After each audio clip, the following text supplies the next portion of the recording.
All right, here's a great question for you. What are your favorite love languages? Have you ever thought about that? Or maybe you've never even heard of that topic before. But what it is they are personality traits or not even just personality traits, but they are traits that just hit the button in your life to make you feel loved. All right, so I'm going to tell you through them. There's only 5 of those. So basically, it's pretty simple, but you have to be able to understand these in order to be able to ask your partner or your future partner what are your love languages so that you can be compatible to each other. So the first is words of affirmation. The second is quality time. The third is physical touch. The fourth is acts of service. And the fifth is receiving gifts. So for instance, if you have somebody who is like super affectionate and wants physical touch all the time, and then you meet up with somebody and they're like, no, I don't like snuggling, no, I don't like holding hands, blah, blah, blah.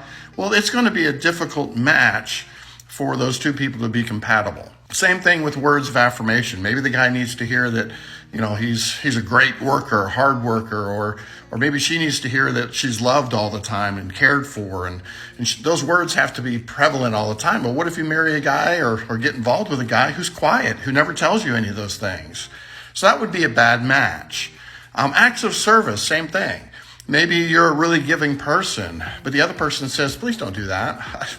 I'll do it myself. Well, that's going to cause a lot of tension in that relationship. And what about quality time? What if you got a guy who says, hey, on my free time, I want to get out with the boys. I want to go fishing. I just want to be quiet and away from the house. Whereas maybe you are the person who says, I really just want to be with you, whether you're changing the oil or mowing the grass. I could sit there and watch you, or I just want to be in your presence because it's fun. I love being with you. Well, that's going to cause a lot of tension too. So definitely we want to be careful about the same thing. And then the last one is the receiving gifts. What if you got a person who just doesn't like gifts? Like me. I really don't like getting gifts. So that's not one of my love languages. Whereas you might have a girl who says, yeah, I just love getting gifts. So that would be something you'd want to be compatible with. I don't mind giving gifts. I just don't like getting gifts. So anyway, so something to think about as far as your love languages. If you could pick 2, what would be your favorite 2? And you can just put those in the comments and let me know.